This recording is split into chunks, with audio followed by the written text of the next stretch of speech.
मी असं ऐकलं की तुम्ही तुमची बहीण विकाली म्हणून. पण तुम्ही आपली बहीण कोण विकत घ्यायला लागली? किती किंमत आहे तुझ्या बहिणीची? 20 लाख रुपये देता का? जितके तू पैसे मागशील ना तितके तुझ्या बहिणीचे पैसे देतो. भैया चुप बस, बोला लागलो ना मी. पूर्ण 30 लाख रुपये बॅग मध्ये. तू कधी विचार बी करणार नाही तेवढे तुझ्या बहिणीचे पैसे द्यायला लागलो. पण एक गोष्ट लक्षात ठेवी, याच्यानंतर तुझ्या बहिणीच्या आसपास मला कधी दिसलं नाही पाहिजे तू. म्हणजे 20 लाख रुपये मुपलेत आणि आपल्या बहिणीच्या बदलात तुम्ही मला दिलेत? खरंय, जायला घेऊन हिच्याकडून काम करून घ्या, नोकरी करून घ्या, काही करून घ्या, नाही तर फेकून द्या. भैया तुम्ही असं कसं मला कोणाला ऐकू शकता? आई वडील गेल्याच्या नंतर तुम्ही तर मला मोठं केलंय.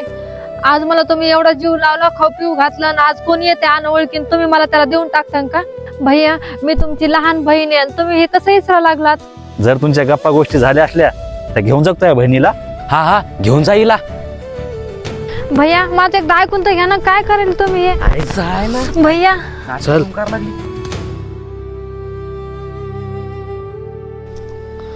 ओ ऐका ना, तुम्ही मला कुठे घेऊन चाललात? हे बघा, मी तुम्हाला कुठेच घेऊन नाही चाललो. मी फक्त तुमच्या भावापासून तुम्हाला वाचविले.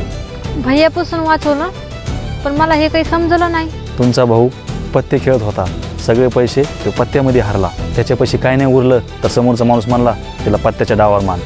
मग काय, तुम्हाला ठेवलं ते बी 20 लाखासाठी डावावर. मग तुमचा भाऊ 20 लाख रुपये सुद्धा हरला. मग तुमचा भाऊ तुम्हाला घेऊन जाणार होता. तुमचा भाऊ तुम्हाला काय करीन हे मला माहित नाही, पण मग आपल्याकडे पैसे होते तर मी दिले म्हणून मी तुम्हाला वाचविलं. माझा भाऊ माझ्यासोबत असं कसं करू शकतो? तुम्ही आता टेन्शन नका घेऊ, तुम्ही आता एकदम सुरक्षित आहेत. ज्या भावाला मी आजपर्यंत राखी बांधली, मला नव्हतं वाटलं तेव्हा असा निघन म्हणून. मी आज विचार पण नव्हता केला की तेव्हा आज मला विकीन म्हणून.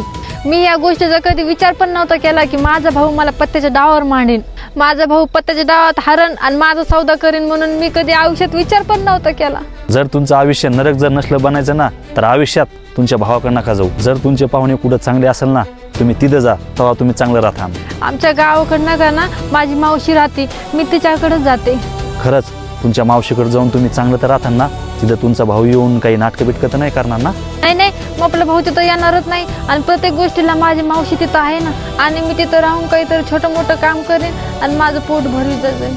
आणि मी माझ्या भावाकडे वापस कधीच येणार नाही. जिंदगीचा असा भाऊ कधीच कोणाला नकोय. चला, मी तुम्हाला एसटी बस स्टँडपर्यंत सोडतो. बरं, खरंच धन्यवाद हो. तुम्ही लय मनापासून माझी मदत केली. मी तुमचे उपकार कधीच नाही विसरणार. हे फक्त मी माणुसकीच्या नात्याने मदत केली. बरं चला आता.